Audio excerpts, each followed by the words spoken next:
Hi,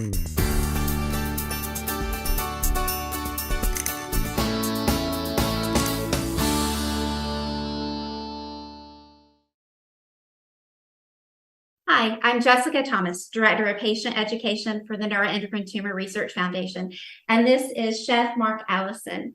I am so excited that today we are able to bring you something very special for the Know Your Nets conference. We know that nutrition and neuroendocrine cancer is really important, and it's an important topic that many people have to figure out what foods work for them, what foods don't work for them, and we wanted to bring you something kind of fun and engaging. We know that sometimes food can be a challenge for people living with neck cancer. And finding the foods that you love. It's a really important journey and will help you to live and thrive with neck cancer. So I am going to turn it over to Mark. He is going to give us a little bit of a tutorial, 2 different recipes. And we're also going to talk a little bit to Mark because he had a wife that lived with neck cancer as well. And so he knows a lot about nutrition and knows a lot about helping his wife during her time living with neck cancer. Thank you, Jessica. Shall we take it away? My name is Mark Allison. I've been a chef since the age of 16. I'm now going on 60, so I've got about 43 years of actually being in this industry. And really the reason why I got into more of a healthy eating lifestyle, because I was classically trained in French cuisine, which was a lot of butter, sugar and salt. My middle son at the time, Matthew, was diagnosed as a type 1 diabetic. And this is now 24 years ago. So we changed our eating habits.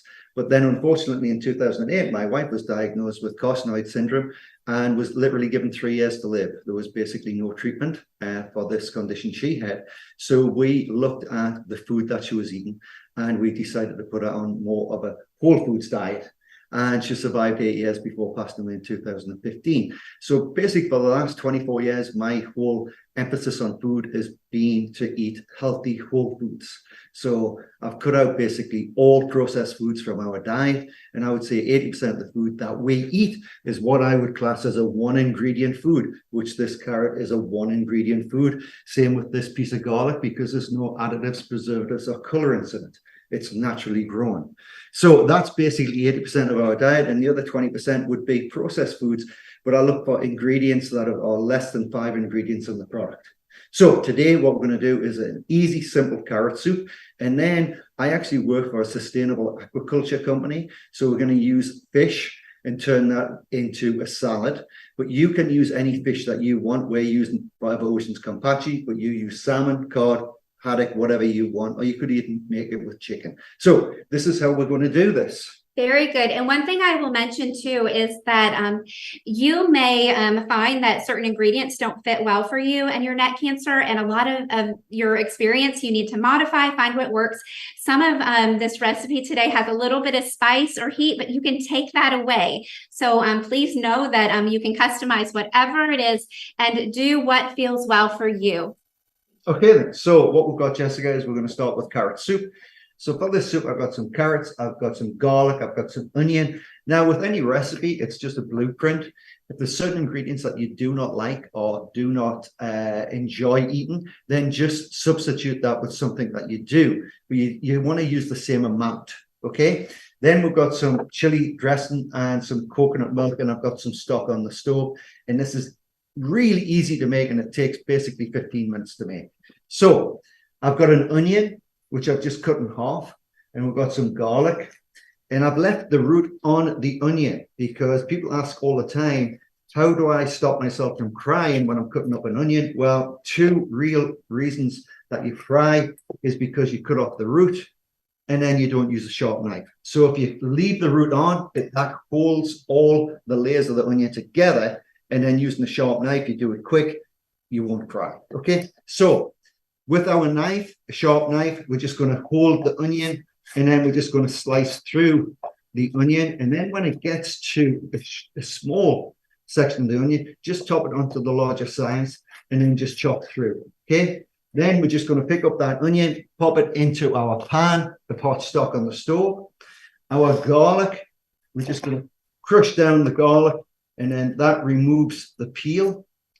And we don't need to cut this garlic finely, because actually we're just going to puree the whole soup. So just roughly chop the garlic, pick it up on your knife, add it to the stock pot, and then the carrots.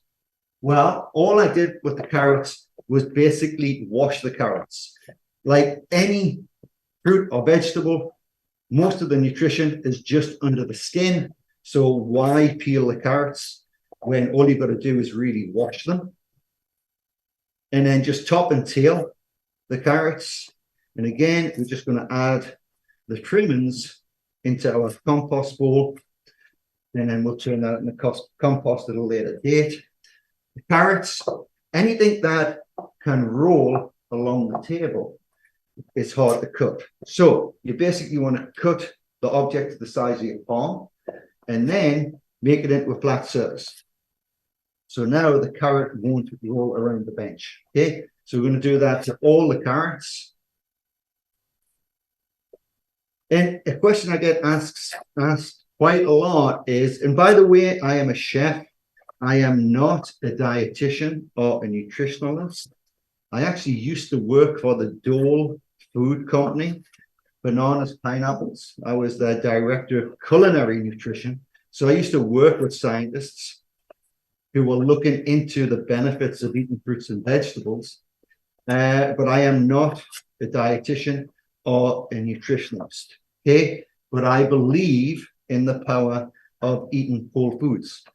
And whole foods to me are basically foods that are one ingredient and that have not got any preservatives, additives, or colorants in. Now, if you don't mind, I wanted to ask you a question. Yeah.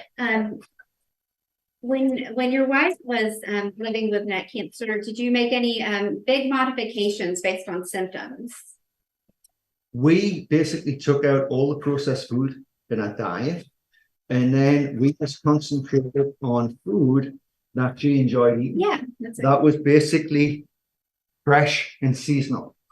And predominantly her diet was probably around about, I would say, 80% fruits and vegetables, and then the rest would be meat and grains. But my wife actually didn't have any problem with the foods that she was eating. Good. So she was able to find, you guys were able to find things that she really loved eating and what worked well for her. I think part of the problem was when my wife was diagnosed, the doctor said that she probably had a condition that had been undiagnosed for around about 12 to 15 years. But I do remember before, when we actually first met, my wife's diet was extremely poor. Yeah. And she liked nothing better than cakes and desserts. So, and I do believe that is part of the problem with the diet that we'll look at today, is it is so heavily focused on sugar. And we might look at meat and high protein diets and be more concerned about the health benefits of eating too much meat. But I really believe it's the sugar that is the biggest problem we've got in our diet. So in this pan now, we've got our stock, we've got our onion, with garlic, and our carrots, and we're basically going to bring that to the boil and let that cook for around about 15 minutes. Okay, then we're going to add, which is optional, some chili and some coconut milk. What are some recommendations for food, diet, a quick meal, any tips for people that have a lot going on? Believe it or not, I used to work for Caregivers Health Alliance, and part of my job when I worked for them was to actually teach or educate the public into eating healthier. And the biggest problem we found was that, one, people didn't know how to cook. And if you don't know how to cook, then you don't know how to choose the right vegetables or the fruits or the proteins for your diet. So I used to do classes for the public, showing them basic, easy recipes. So all the recipes I usually do normally only take about 10 to 15 minutes to make, and they're full of health benefits because it's all natural. That's a really good note. So, so for caregivers, and even if you're living with neck cancer and you're busy or working or you're tired or fatigued, that there's opportunities to have really good healthy food, made within like 15 minutes or less, which is music to my ears. And I would say it's like anything in life; it's all about preparation. You know, if you're going to do a degree, what do? You study. So if you're going to make food for the week, then I generally take a Sunday and I plan the menu for the whole week. Yeah. And then I do all the preparation on Sunday. So then when I get in on the night time, all I do is grab it out of the fridge and finish it off on the stove. Yeah, that's a So great it's all about preparation. I have got a chili, and again, if it's too spicy for you, again, just replace it with something that you actually like. This is actually going to be our pan-fried carpaccio dish. I've got some beautiful fish. This is the fish we raise, and it's packed full of omega-3. That's why I love it. I've got a jicama, a red onion, a pear, and a mango. We've got some mint, cilantro, a lime, a red chili, some organic honey, and some olive oil.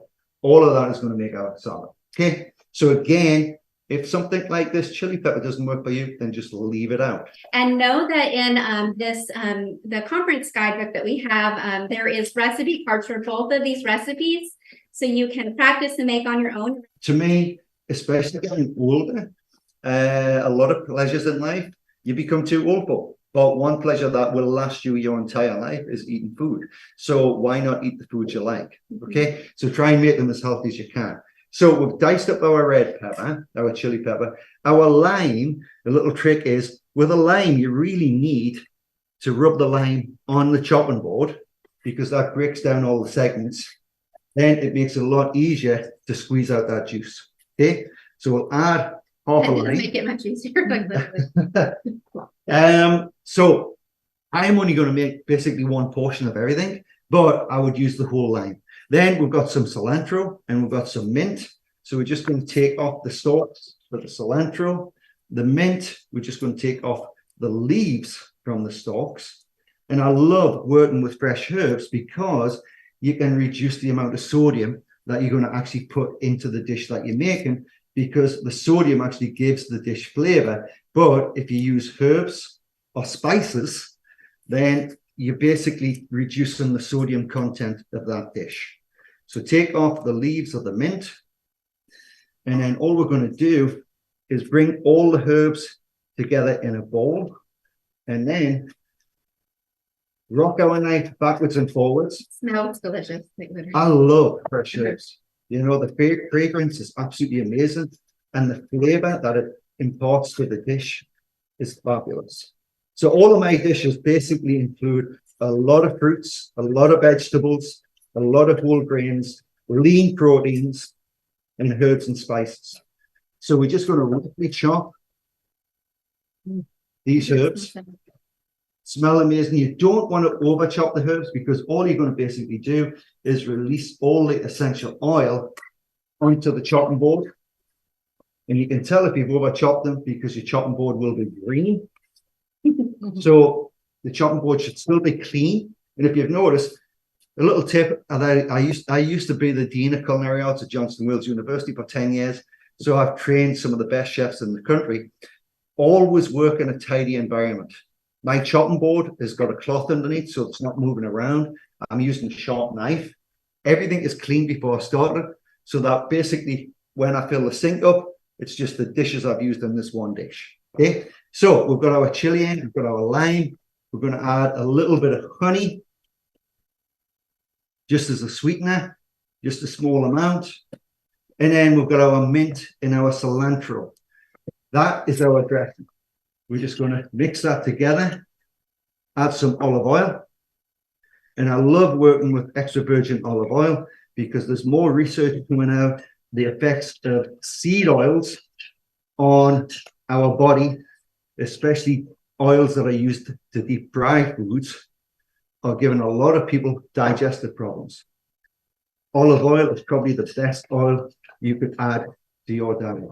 So that's our dressing. So what I've got here is the jicama. Okay, it's a Mexican potato. And I had never even heard of a jicama until I arrived in America in 2004. So we're just going to top and tail this jicama. I'm going to take my frying pan, turn on the stove, pop the frying pan on, because before you cook your fish, you want the pan hot.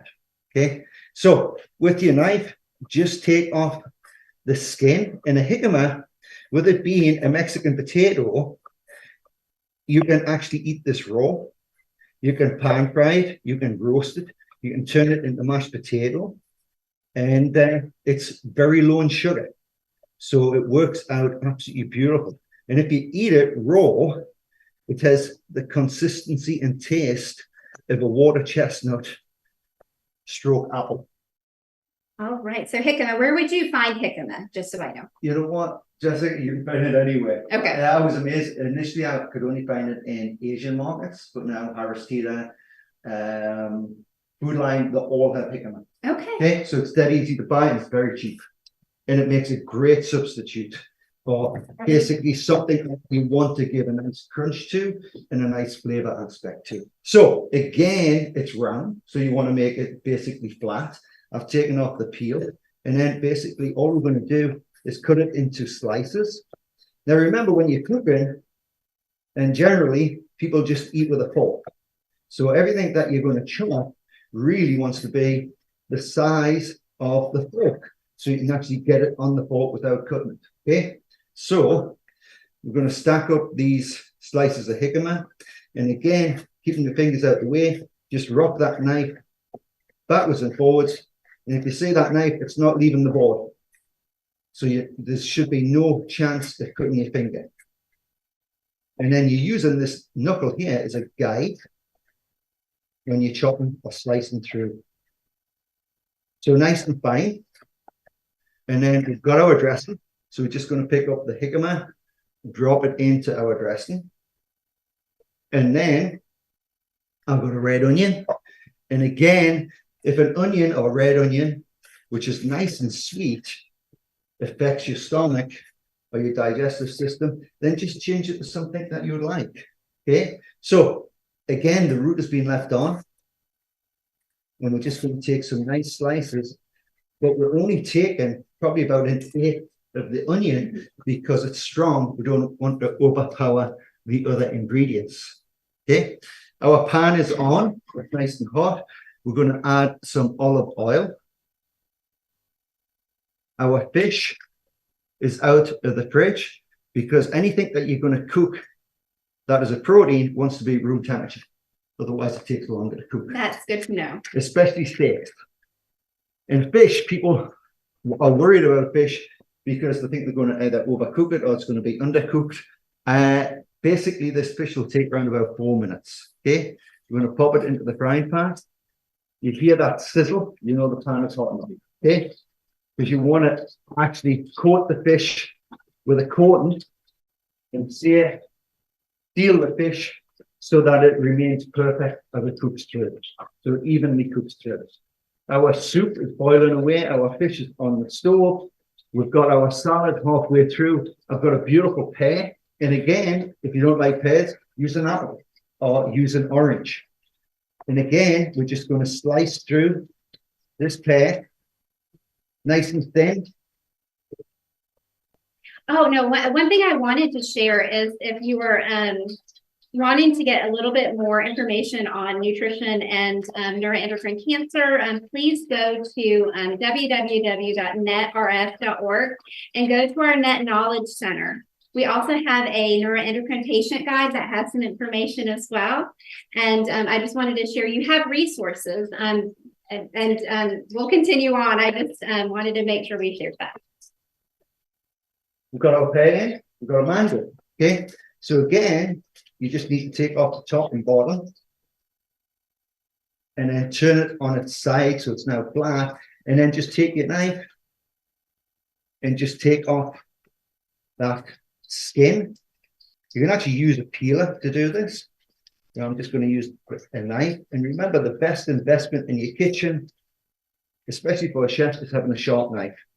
This knife was only around about $50, and I've had it 20 years. It's a good investment. It's a good investment if you buy quality to begin with. So we've got our mango, and again, we're just going to take our slices. Remember, there's a big stone in the middle of this, so you don't want to hit that. And then just stack up the slices again. This salad is a great way to improve your knife skills because all you're doing is basically making matchsticks, and it's so easy. And just filled with like fresh ingredients, all stuff that you can get at the farmer's market right now. Exactly. So the mango goes in, And that's basically our salad done. And if you look at that, look at all the color. That to me just actually shows how nutritious this dish is, just by all the colors. It's all crisp, it's all firm. You've got the flavor of the mint and the cilantro coming through. I haven't used any salt. You don't need it. Our fish can be turned over. How beautiful and golden that is. Our soup can now come off. So our carrots are now cooked. It literally took about 12 to 15 minutes. I have got a blender. We have got our coconut milk, which we're going to basically add to the blender. Okay, so that can go in first. Again, if you don't like anything hot, just leave out the chili sauce. But we're only going to use round about a tablespoon. That's just going to add a little bit of flavor and a little bit of heat. Then the carrots, just be careful because these are red hot. We're just going to pick up this pan and then add it to the blender. The water and everything. That's the stock and all the carrots. Okay, the stock and the carrots. And again, you know what? I've used chicken stock, used vegetable stock. I'll just use plain water. Lid on. I always like to put a cloth on the top, even though I know this is not going to leak, but just to be safe. And then we're just going to blend this. I'm just going to add a little bit of salt to this and blend it. And then So this was pretty easy. Easy. It's.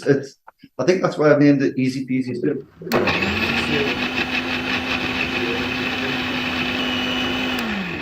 Okay, it's going to blend to a puree.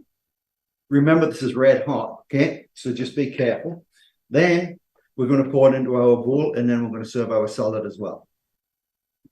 This looks amazing. Now, I think you can have the soup hot or cold, right? Yeah, I thought I read that. Yeah. It, actually, in the middle of the summer, like it is now, where it's 95 degrees, that'll be perfectly if it's chilled. Okay, perfect. But today it's hot, so it's been through the blender. Okay, and see how easy that was. Look at the color of this soup. That is beautiful.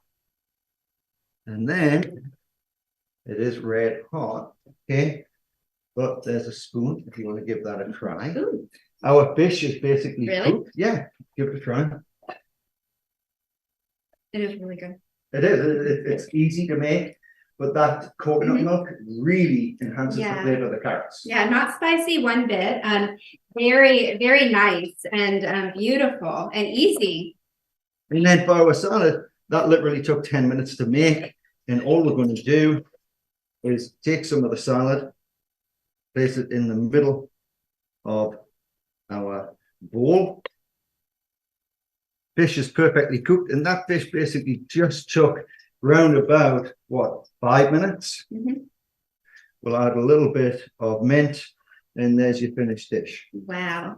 So really, in about 20 minutes, we have soup and we have a wonderful meal. Slaw, everything is fresh, healthy, customizable. You can modify if you need to. And this is just 2 recipes. 2 recipes. I've got about 250, 300 recipes, all online, all take roughly around about 10 or 15 minutes to make, all using whole foods, all using seasonal, locally produced foods that are really good for your health. We will absolutely make sure that you look in your conference booklet for the recipe cards and also a link to all the other recipes or a way to find them. And thank you so much, Chef Mark, for spending time with us today. Thank you, Jessica. And thank you, Julie.